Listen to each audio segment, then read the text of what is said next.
Ayil Qur'an itu tegese Qur'an. Bi khabaru mubtada'in muqaddarin. Apa sing kang aran Tanzilul Aziz ya Qur'an tentu Qur'an. Qur'an tujuane ditung dira supaya ngekeki peringatan sira bil Qur'an kauman ing kaum muta'alikun bitanzil. Mau dira kang ora dikeki peringatan sapa abahum bapak-bapak wong akeh elam yung daru. Tegese ora dikeki peringatan sapa akeh di zamanil fatra ing dalam zaman fatra. Ya jadi Quran itu gunanya ya membuat logika yang benar supaya orang itu menghindari kesalahan. Jadi menakut-nakuti itu kalau nggak harus tentang neraka, takut dari kesalahan, takut dari kebodohan. Kan kita juga takut kan punya pemimpin yang salah, takut punya kasus, takut kepleset. Ketakutan tidak harus dari neraka. Makanya saya berkali-kali bilang, saya sering dulu dinasihati Mbah Mun, enak ben alim, ojo sering maca tafsir, mari goblok dari Mbah Mun. Maksudnya mari goblok itu gini, mufassir itu manusia, kadang dia itu satu ayat umum, dia mendiktekan ke satu kasus, padahal kasusnya lebih umum. Makanya berkali-kali sama nani umpomong ini, contohnya ini, karena nanti itu mengikat. Misalnya gini ya, saya ulang lagi ya. Dan gayamu kayak wong alim. Kayak ini insya Allah barokah sekali. Tapi rasa Arab Lailatul Qadar biasa wae. Ora kelas e. Ben sing tok Lailatul Qadar ben wali-wali wae. Kene entuk cipratane wis napa cukup. Lah wong traweh arang-arang njaluk. Iya kalau kita mintanya dianggap Allah minta, kalau dianggap ngelama. Coba andekan kapasitas Anda itu RT minta jadi presiden itu ngelama apa doa? Tidak jawab saja. Ngelama. Jatah kamu untuk azab kok njaluk Lailatul Qadar itu ngelama apa Anda? Mestinya jalukmu orang untuk azab itu bagus sih. Paham ya? Banyak ulama diajak istisqa gak mau. Banyak itu ulama. Ayo istisqa kita karena sudah lama gak hujan. Kata ulama tadi, jatah kita ini kena hujan batu dari langit. Gak hujan batu sudah bagus. Gak usah minta.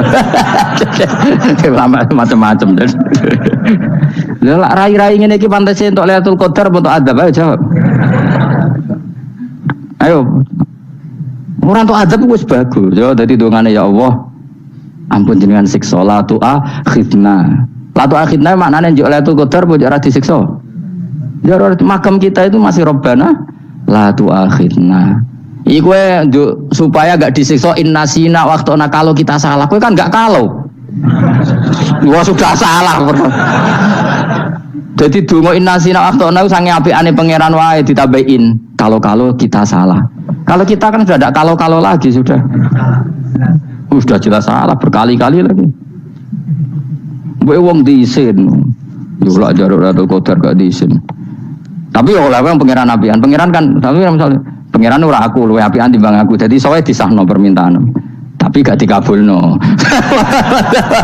Mau disahno tapi ora usah disahno iku iman jalin jan goblok piye meneh macam-macam. Makanya doa paling fair itu ya Rabbana dzalamna anfusana wa lam taghfir lana wa tarhamna lanakunanna. Makom kita itu di sepuro pangeran.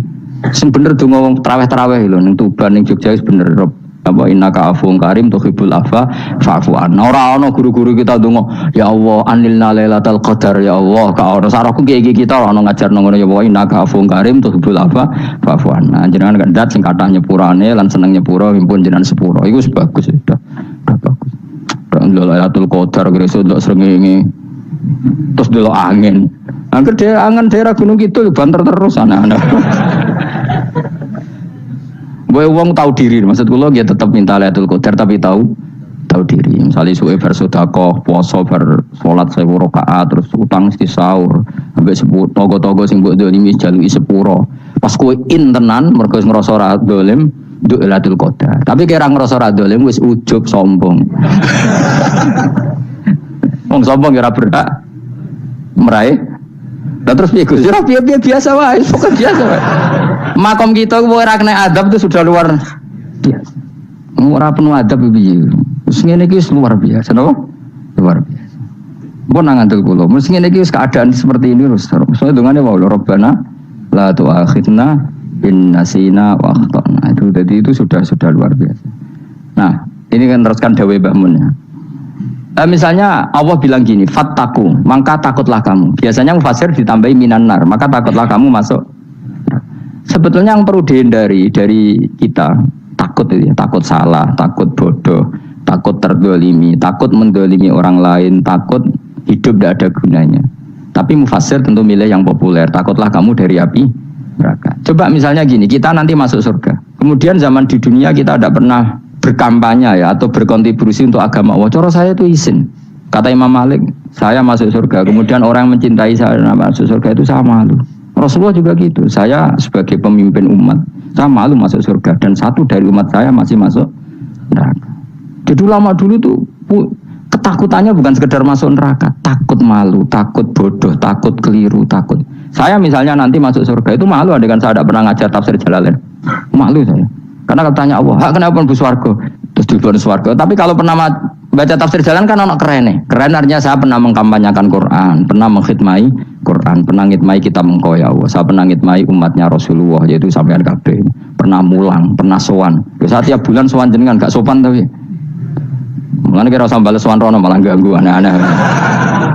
Kadang santri yo pidol, wis diulang cek sowan. Orang tuh kiai kalau sudah di rumah tuh milik keluarga biar fair. Bermulang cek assalamualaikum. Terus kiai ini kagok keluargane ku kapan? Gue mikir bocah ora karo-karuan. Jadi seneng yo di ilmoni, napa seneng yo di ilmoni. Saya ulang lagi ya. Nah, kata yang ditafsir itu sering tidak mengikat. Makanya kata Mbah Mun, baca tafsir itu dikurangi. Maksudnya dikurangi itu bukan apa-apa. Maksudnya tadi kalimat yang ditafsir itu tidak mengikat. Yang mengikat itu yang kalimat di Quran. Nah, kalimat Quran itu umum, napa? Misalnya gini, Allah kalau gini, i'dilu, kamu harus berbuat adil. Lalu adil itu misalnya mufassir menafsiri, adil itu menyamakan di antara dua orang konflik. Misalnya di MK 01 dan 02 dianggap sama, itu namanya adil. Itu kan dawai mufassir. Atau misalnya gini, Allah bilang gini ke saya, hak kan ada di kiai sing adil. Terus adil ditafsiri orang, adil itu menyamakan sesama murid, haknya sama. Nah, tapi bisa saja adil itu di luar itu semua. Misalnya gini, ternyata adil menurut Allah gini, adil maknanya seimbang, apa? Adil itu maknanya apa? Seimbang. Lalu keseimbangan seorang hamba adalah dia ingat Allah lebih banyak. Karena ini bandul yang benar-benar nyata. Allah itu nikmatnya nyata. Sehingga ketika saya sebagai orang alim ingat saya alim itu karena Allah, dikasih ilmu Allah, dikasih cerdas Allah, dikasih semuanya dari Allah. Sehingga saya itu tidak merasa kumuluhur pada kalian karena semua ini dari Allah. Kemudian Allah sendiri yang memerintahkan, ya, kamu harus mengajar. Maka saya ada arep-arep salam templek sampeyan, penghormatan sampeyan, apresiasi sampeyan karena saya hubungannya hanya dengan Allah Subhanahu wa Ta'ala. Itu namanya adil, meletakkan sesuatu proporsional. Itu juga adil namanya. Makanya seseorang itu nggak bisa dikatakan abid selagi belum tahu kalau ibadahnya minallah. Jadi misalnya ke ibadah tok, ternyata kamu yakin itu ibadah kamu, amal kamu itu belum abid. Abid hakikat adalah alhamdulillah alladzi hadana li hada wa ma kunna linahtadiya laula anda tahu. Ketika kita sujud yakin ya Allah alhamdulillah jenengan menakdir saya sujud. Saya sholat alhamdulillah engkau menakdir saya sholat. Sehingga minallah dulu pikiran itu semua kebesaran kemendahan ini minallah dulu. Baru setelah minallah kita yakin billah. Setelah billah juga yakin illallah. Misalnya gini illallah itu. Setelah saya ngajar tafsir Jalalain, kepentingan saya satu, hamba-hambanya Allah menjadi tambah mencintai Allah. Tidak mencintai saya, enggak penting sampean mencintai saya. Makanya Imam Syafi'i tiap ngajar bilang begini, waditu annal khalqa ta'allamu hadzal ilma wala yahmadunani. Saya senang kalau kalian belajar fikih sama saya, tapi kamu enggak usah muji saya. Jadikan fikih ini alat taqarrub kamu kepada Allah. Itu namanya minallah wa ilallah. Itu adil. Tapi adil yang dijelaskan ulama beda-beda tadi. Ada mengatakan adil adalah proporsional antara murid, antara keluarga dan murid. Meskipun kamu senang mulang, jangan merantarkan keluarga, itu udah adil. Itu kan versi, no? Maksudnya Mbah Mun, kamu jangan terjebak versi-versi dalam tafsir. Paham ya? Karena Allah hanya ngendikan i'dilu wa aqrabu. Paham ya? Tapi kan penjelasan adil ini orang versi. Paham ya? Ada yang nulis adil adalah meskipun mimpin masyarakat ya ingat keluarga. Karena sing tukang wayo kan nafsirin adil adalah karena laki tidak cukup istri satu maka ya kan yo repot kan. Tapi kalau kadung istrinya 3 atau 4, adil adalah harinya sama meskipun janda dan perawan. Jadi sing lanang gak adil adalah proporsional. Sing wis suwi dikumpuli dikurangi. Yang baru ya mungkin enggak kalau nuruti. Mungkin enggak ya, tapi itu kan versi nama. Maka kata Mbak Mun itu memang saya itu merasakan, saya sebagai mufassir merasakan memang saya kan sering baca Jalalain beda dengan tafsir Munir, nanti beda dengan tafsir Qurtubi. Saya beri contoh misalnya, dan kamu pasti salah jawab ini. Kalau kamu benar berarti ya alim tenan. Wa idza darabtum fil ardi falaysa alaikum junahun an taqsuru minas shalah. Orang kalau pergi itu boleh enggak ngosor salat? Enggak, jawab saja. Boleh kan? Ngosor sholat itu apa? Misalnya sholat asar 4 jadi berapa? 2. Kalau isya jadi 2. Kalau subuh? Enggak, sudah maju lah. Maghrib? Enggak, kan yang bisa dikosor hanya berapa? Yang rubaiyah, yang apa? Berarti kamu yakin antak suruh minas sholat artinya 4 jadi 2, yakin? Enggak, jawab saja. Yakin. Nah itu termasuk orang pinter gitu. Berarti ilmu lagi saktrip. Ya? Sebetulnya kata Imam Qurtubi enggak. Ayat itu kan hanya bilang gini, kalau kamu bepergian maka kamu boleh menyendak sholat. Qasru itu memotong. Dari aturan yang dulu 4 menjadi 2. Sebetulnya ada hanya itu tok. Aturan tidak boleh membawa najis menjadi boleh. Aturan harus tumakninah menjadi tidak harus tumakninah. Misalnya kamu sholat dalam keadaan perang, wajib tumakninah apa boleh sambil lari-lari? Boleh sambil lari-lari. Boleh gak ketika perang kamu sholat sambil menghadap tidak ke kiblat? Boleh. Makanya antak suruh minas sholat maknanya apa? Jika kamu pergi, maka dalam konteks itu kan perang ya. Ayat itu memang konteksnya perang. In khiftum ayyaftinakumul ladzina kafar. Jika kamu dalam keadaan perang, maka boleh memangkas apa yang pernah wajib dalam aturan sholat. Paham ya? 4 menjadi 2. Keharusan menghadap kiblat menjadi tidak wajib. Membawa najis sholat sah enggak? Enggak kan? Tapi kalau dalam perang, kemudian pedang kamu ada najisnya, boleh dibawa enggak? Boleh. Jadi maknanya taksuru a'ammu min ayakuna qasra sholat wa a'ammu min ayakuna wajibati sholat yang sekarang enggak wajib. Semua itu namanya juga meringkas kewajiban. Berarti mana nih? Jika kamu dalam keadaan perang maka boleh memangkas sesuatu yang dulu wajib menjadi tidak wajib, yang dulu haram menjadi boleh. Tapi mufassir mencontohkan qasru sholat hanya 4 menjadi 2. Dong ya. Oh ya, nang alim ngono tenan wis dokter tafsir sah. Engko tak iku sudah dhewe. Tapi ora perlu orang lain ngakui. Jadi itu contoh kecil. Jadi mufassir karena kebetulan dia tahunya hanya qasru sholat itu 4 jadi 2, dia itu. Padahal di tafsir lain diterangkan qasru itu artinya menyingkat atau mencendak atau memangkas. Dulu wajibnya sholat itu gak boleh bawa sesuatu yang najis. Tapi kalau sholat dalam keadaan perang dan pedang kamu ada darahnya, boleh gak dibawa? Boleh, bahkan Allah menyuruh dibawa. Dan boleh gak madhep kiblat. Fa in khiftum farijalan auruk banataki fa idza amintum fadhkurullaha kama 'allamakum. Ketika keadaan aman baru sholat sesuai standar. Nah, berarti kan ada qasru sholat, ada pemangkasan aturan sholat. Kayak misalnya begini. Dalam keadaan normal boleh enggak kamu motong pohon pisangnya tetangga tanpa izin? Enggak boleh kan? Tapi misalnya ada banjir bandang, kemudian kamu bisa selamat kalau motong itu wajib izin apa malah haram izin?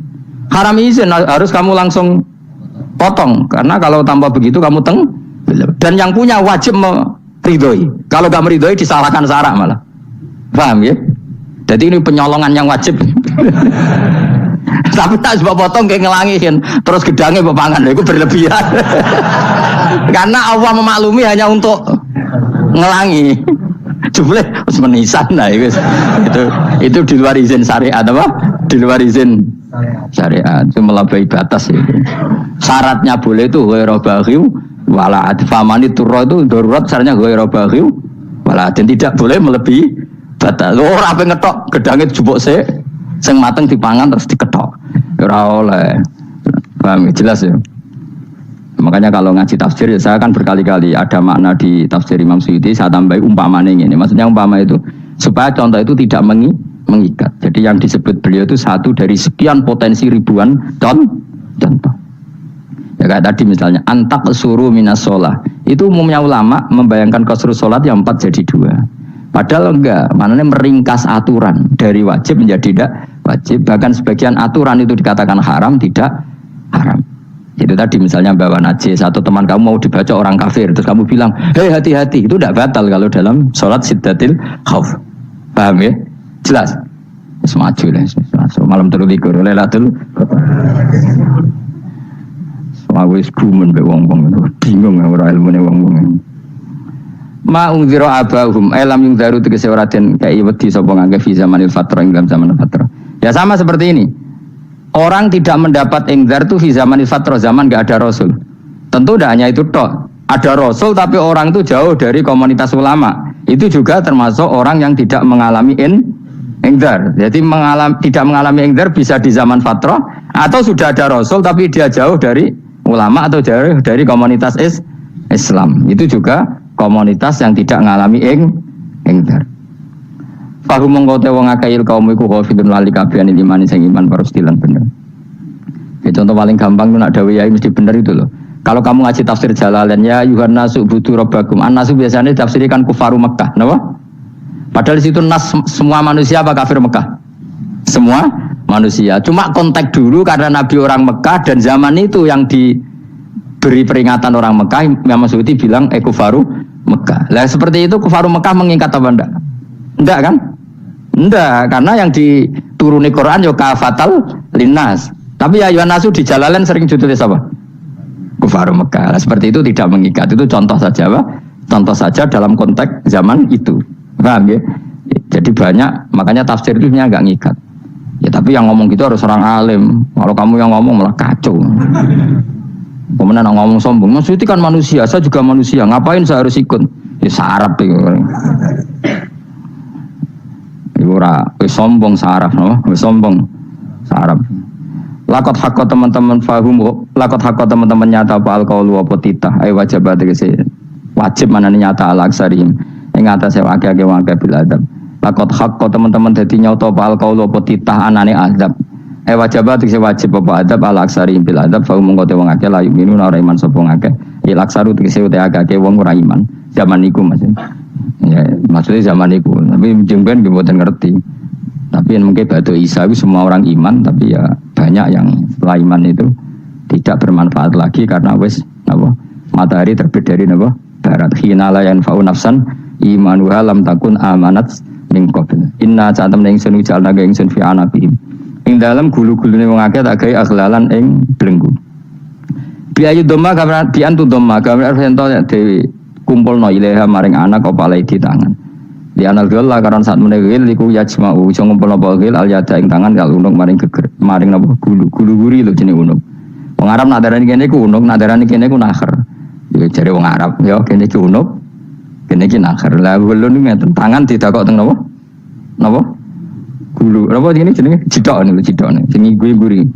Faya mengkote tangan ilaiti kumas muatun ting kumpulno ilal atqoni maring dagu. Niki lho jenenge dagu jam udzakonin wa yamustama ulahyan. Kumpule dua dagu atau dua wang nek cumanan. Fahum mongko te wong akeh mukmahuna iku dadi bunder sapa wong akeh. Manane rafuna ngangkat wong akeh ruusa ing sirahe wong akeh. Lastatiuna ora iso mampu sapa wong akeh khodah ing ngendekno ruus. Menane dhewe maksudi wa ta iki mutamsilun bayangan, mutamsil gambaran. Mulane kula gumun be ulama riyen. Tak contohno ya, nek ulama dhisik utop, wong dhisik nak darani bun neraka digludungno. Wong kafir iso ben digludungno ning neraka. Iku ya pancen ngalim tenan wong dhisik. Mergo gambarane ngene, ora usah mbok praktekno sampean, praktekno saiki wae. Nek praktekno sampean kowe ora sampean mlebu neraka. Dadi ngeten wong nak lungguh ngene, wong Arab nak darani iki ason-ason. Terus ngeten. Ngeten. Niki kan niki jenenge dengkul. Dengkul itu kena dagu, terus tangan kena jidok. Dadi ngeten. Jadi wong wis dalam keadaan bunder. Paham ya? Lah malane malaikat karek nyaduk terus gludung-gludung ngono. Paham ya? Jadi mergo yo napa? Dengkul nempel dagu, paham ya? Tangan nempel jidok, terus ditaleni. Paham ya? Terus ya karek gludung dong, malane wong kuno nak dene bun neraka iku. Bener. Oke bayangno saiki sampean ra usah, gak usah mlebu maksudnya, paham ya? Mulane ape mlayu ora iso, wis posisi ngono, paham ya? Sampeyan rasa delok, maksudnya itu praktekno saiki. Menang delok lho. Lah dawuh Imam Suyuti wal muradu te kang den kersakno iku annahum sak temne wong akeh la anu nek ora tunduk sapa wong akeh lil imani maring iman. Wala faduna nek ora tunduk sapa wong akeh ora ndilukno ru'usau ing sira wong akeh laku krana iman. Iki tapi dawuh Imam Suyuti. Tentu tidak semua ulama sependapat. Jadi cara Imam Suyuti semua yang dikatakan Quran ini muktamsil. Artinya mereka tidak tunduk, manane tidak menerima iman. Ya, tapi itu cara Imam Suyuti. Ulama lain yang mengatakan tidak, memang orang kafir ketika masuk neraka dalam keadaan seperti itu dan digeludung. Ya tidak apa-apa, sama-sama benar. Ya sama-sama benar karena ya Quran itu milik bareng, ya. Milik bersama. Jadi kan banyak kalimat kayak tadi mengkosor sholat, meringkas sholat, 4 jadi 2 yang meringkas, paham ya? Dari aturan ketat menjadi agak longgar juga meringkas. Jadi semuanya namanya memotong apa? Memotong dari 4 menjadi 2 yang memotong, paham ya? Dari aturan wajib menjadi tidak wajib juga memotong. Nah, itu kan sama-sama benar. Lihat nanti konteksnya.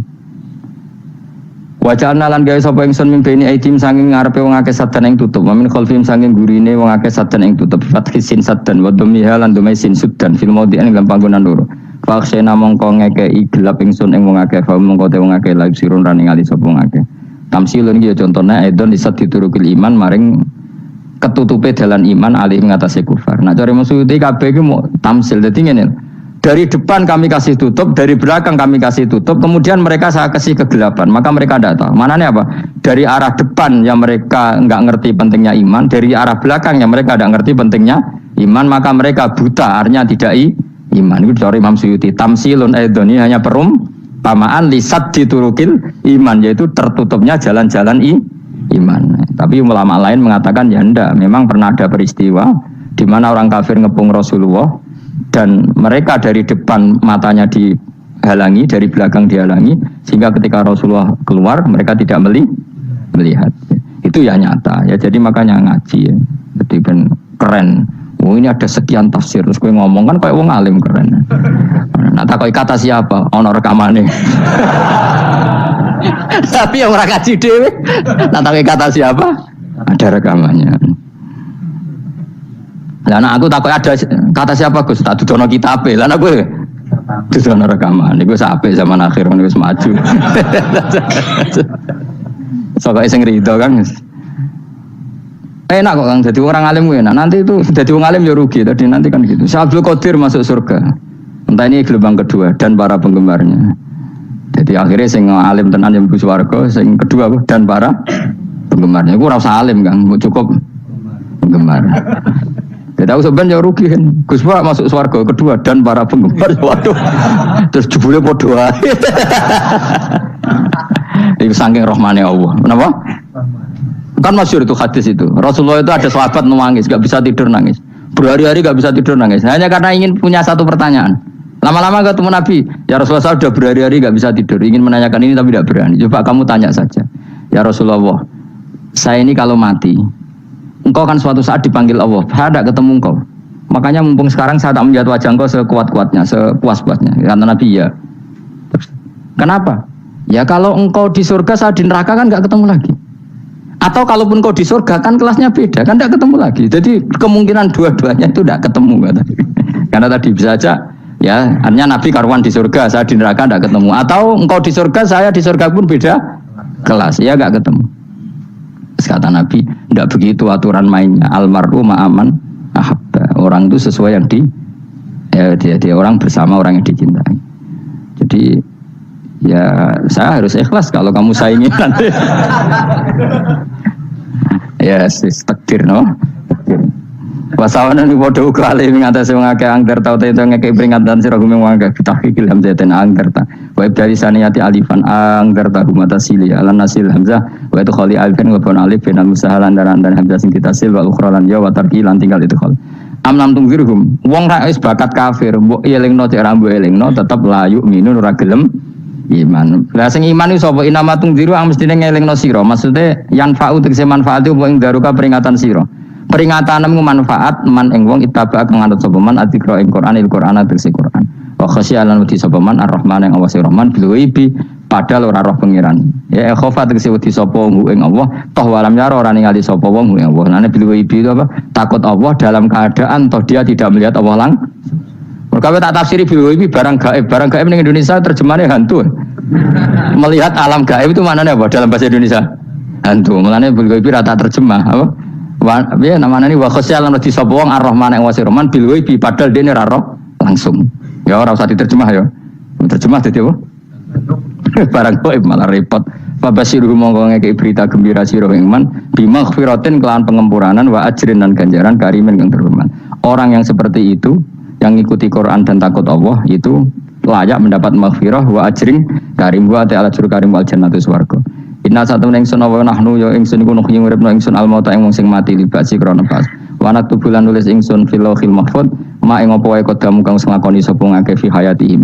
Di Lauh Mahfud apa yang pernah kamu lakukan ditulis min khairin kaapian wasari dan kaelean liyujazau supaya diwales sapa ngake alih ing atase iki. Wa atharahum lan yo tak tulis bekas-bekas kelakuanem. Mate kese perkara ustuna kang digawe sunah apa bima badam sause wong akeh. Jadi perilaku kamu ditulis setelah kamu mati ya masih ditulis, yaitu bekas-bekas sunnah kamu yang pernah kamu lakukan. Jadi misalnya kok penemu judi, selama ada orang judi ya kamu dapat, paham ya? Paham ya? Loro gak ya? Makanya ulama ngendikan dulu tubalil amwat, tubaliman mata wa matat ma'ahu dunubu. Bejo wong mati kemudian dosa-dosane melok mati pisan. Maknanya dia mati dalam keadaan tidak pernah melahirkan sunnah keburukan, paham ya? Tapi bejo wong sing mati kemudian dia meninggalkan sunnah kebaikan yang diikuti terus. Kok sampean ini lho bener. Gak paham jalan lah, nggo jalan kalau turun ngaji. Sehingga sebenarnya anak gak paham lah ya gowo. Lho kok gowo jalan jong dhisik bapak ra paham lah ya gowo. Itu sudah bagus. Apa? Bagus. Berarti pokoknya handut anak ya handut. Pokoknya keren, pokoknya keren sampean keren. Jadi nanti sampean anak tuku jalan takoki, Pak. Kok tuku jalan dhisik bapak aku ning lemari iki ono jalan. Lah tapi dhisik bapak paham yo ora paham padha. Wes stop, wes, no? Stop. Jelas ya gitu, anak tubuh mangkodamu wa atharoh. Makanya sisa-sisa amal kita, bekas-bekas amal kita semuanya adalah ditulis sampai Allah Subhanahu wa taala. Mulane kula kepengin jenengan nate syukuran, pisan-pisan nate syukuran. Pertama anak kita bisa sholat. Guling-gilingan banyak orang syukuran perkara ulang tahun. Kenapa pertama anak kita bisa sholat, kita tidak pernah apa? Syukuran. Padahal sholat itu yang menjadi identitas anak kita, kehambaannya ila yaumil kiamah. Boyo orang itu gitu, sehingga nanti anak kita tuh senang sekali. Itu saya itu kalau agak marah, itu anak saya yang paling kecil, baru umur 6 tahun. Itu tahu-tahu bilang, Pak saya sudah sholat. Karena dia tahu, saya itu paling terhibur kalau ada berita sudah sholat. Jadi itu penting, supaya orang itu tahu orientasinya bapak itu sholat. Jadi jangan sampai terus anak kita kalau ulang tahun syukuran, tapi pas sholat kita dingin-dingin saja. Lama-lama anak kita berperasaan sholat itu tidak penting. Buktinya apresiasi bapak biasa saja, itu contoh kecil. Sehingga nanti tertanam, anak kamu tertanam, nanti cucu kamu tertanam. Jadi itu namanya asar, apa? Asar. Jadi harus seperti itu. Jadi ya itu namanya asar. Makanya Nabi Ibrahim nggak berani minta uang sama Allah, minta rezeki nggak berani. Tapi kalau dia menyebut sholat dulu baru berani. Rabbana liyuqimus sholat faj'al afidatam minan nas tahwi ilaihim warzuqhum, kata Ibrahim, supaya mereka kuat sholat ya Allah. Nggak apa-apa kamu kasih makan supaya kuat sholat. Karena kalau Nabi Ibrahim hanya berdoa, ya Allah kasih mereka makan. Nah, gue zina, gue demenan, gue judi. Nabi Ibrahim melok dosa. Makanya dimulai Rabbana liyuqimus sholat, supaya mereka kuat sholat ya Allah. Enggak apa-apa mereka kasih makan. Tadi supaya di sholat jadi pokok. Kenapa kita makan? Supaya kuat sholat. Andai kan Ibrahim hanya berdoa supaya kasih makan mereka. Kemudian kekuatan itu dipakai maksiat. Ibrahim kan ikut dosa. Itu sirinya kenapa doanya Rabbana liyuqimus sholat ya. Jadi kata liyuqimus sholat didahulukan, apa?